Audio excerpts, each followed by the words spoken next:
Section 282. Markandeya said, having quartered his army in those groves abounding with food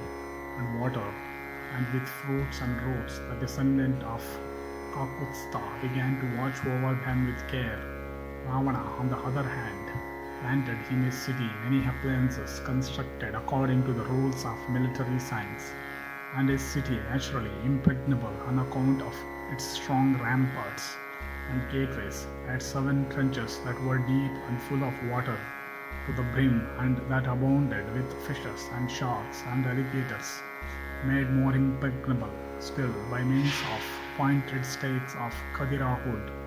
and the ramparts heaped with stones were made impregnable by means of catapults, and the warriors who guarded the walls were armed with earthen pots filled with venomous snakes, and with resinous powders of many kinds, and they were also armed with clubs and firebrands, and arrows and lances and swords and battle axes, and they had also satagnis and stout maces steeped in wax, and all the gates of the city were planted movable and immovable encampments manned by large numbers of infantry, supported by countless elephants and horses. And Angada, having reached one of the gates of the city, was made known to the Rakshasas, and he entered the town without suspicion or fear, and surrounded by countless Rakshasas. That hero in his beauty looked like the sun himself in the midst of masses of clouds. And having approached the hero of Pulastya's race in the midst of his counselors, the eloquent Angada saluted the king and began to deliver Rama's message in these words: that a descendant of Raghu, O king, who ruleth at Kosala, and whose renown hath spread over the whole world, saith unto thee these words suited to the occasion. Accept thou that message and act according to it. Provinces and towns, in consequence of their connection with sinful kings, incapable of controlling their souls, are themselves polluted and destroyed by the violent abduction of Sita. Thou alone hast injured me. Thou, however, and at all the gates of the city were planted movable and immovable encampments manned by large numbers of infantry, supported by countless elephants and horses. And Angada, having reached one of the gates of the city, was made known to the Rakshasas, and he entered the town without suspicion or fear, and surrounded by countless Rakshasas. That hero in his beauty looked like the sun himself in the midst of masses of clouds. And having approached the hero of Pulastya's race in the midst of his counselors, the eloquent Angada saluted the king and began to deliver Rama's message in these words: that a descendant of Raghu, O king, who ruleth at Kosala, and whose renown hath spread over the whole world, saith unto thee these words, suited to the occasion. Accept thou that message and act according to it. Provinces and towns, in consequence of their connection with sinful kings incapable of controlling their souls, are themselves polluted and destroyed by the violent abduction of Sita. Thou alone hast injured me. Thou, however, will become the cause of death to many unoffending persons, possessed of power and filled with pride. Thou hast before this slain many rishis, living in the woods, and insulted the very gods.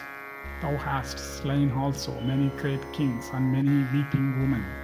For those transgressions of thine, retribution is about to overtake thee. I will slay thee with thy counselors. Fight and show thy courage, O wanderer of the night. Behold the power of my bow. Although I am but a man, release Sita, the daughter of Janaka. If thou dost not release her, I shall make the earth divested of all Rakshasas, and my keen-headed arrows, hearing these defiant words of the envoy,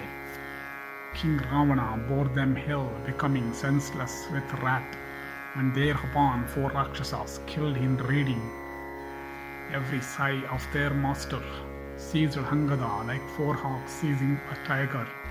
With those Rakshasas, however, holding him fast by his limbs, Angada leaped upwards and alighted on the palace terrace, and as he leaped up with a great force, those wanderers of the night fell down the earth,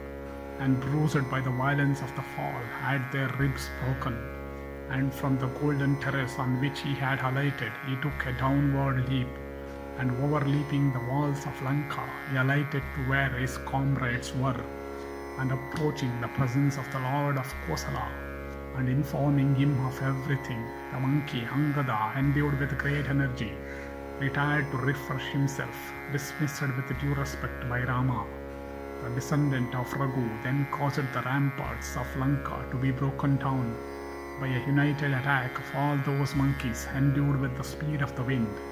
Then Lakshmana with Vibhishana and the king of the bears marching in the van blew up the southern gate of the city that was almost impregnable. Rama then attacked Lanka with 100,000 crores of monkeys,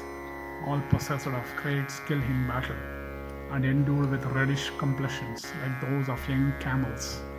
and those crores of greyish bears with long horns and legs and huge paws, and generally supporting themselves on their broad haunches, were also urged on to support the attack. And in consequence of those monkeys leaping up and leaping down, and leaping in transverse directions, the sun himself, his bright disk completely shaded, became invisible for the dust they raised, and the citizens of Lanka beheld the wall of their town assume all over a tiny hue, covered by monkeys of complexions, yellow as the ears of paddy, and grey as sirisha flowers, and red as the rising sun, and white as flax or hemp. And the Rakshasas, O king, with their wives and elders, were struck with wonders at that sight. And the monkey warriors began to pull down pillars made of precious stones, and the terraces and tops of palatial mansions, and breaking into fragments the propellers of catapults and other engines, they began to cast them about in all directions, and taking up the Satagnis along with the discs, clubs, and stones, they threw them down into the city with great force and loud noise, and attacked thus by the monkeys, those Rakshasas that had been placed on the walls to guard them, fled precipitately by hundreds and thousands. Then hundreds of thousands of Rakshasas of terrible mien and capable of assuming any form at will came out at the command of the king, and pouring a perfect shower of arrows and driving the denizens of the forest, those warriors displaying great prowess adorned the ramparts, and soon those wanderers of the night, looking like masses of flesh and of terrible mien, forced the monkeys to leave the walls, and mangled by the enemies' lances, numerous monkeys chiefs fell down from the ramparts, and crushed by the falling columns and gateways. Numerous Rakshasas also fell down to rise no more, and the monkeys and the brave Rakshasas that commenced to heat up the foe struggled, seizing one another by the hair, and mangling and tearing one another with their nails and teeth. And the monkeys and the Rakshasas roared and howled frightfully, and while many of both parties were slain and fell down to rise no more, neither side gave up the contest, and Rama continued all the while to shower a thick downpour of arrows like the very clouds, and the arrows he shot, enveloping Lanka, killed large numbers of Rakshasas. And the son of Sumitra too, that mighty bowman, incapable of being fatigued in battle, naming particular Rakshasas stationed on the ramparts, slew them with his cloth-yard shafts. And then the monkey host, having achieved success, was withdrawn at the command of Rama, after it had thus pulled down the fortifications of Lanka, and made all objects within the city capable of being aimed at by the besieging force. Thus ended section 282 in the Draupadi-harana Parva of the Vana Parva.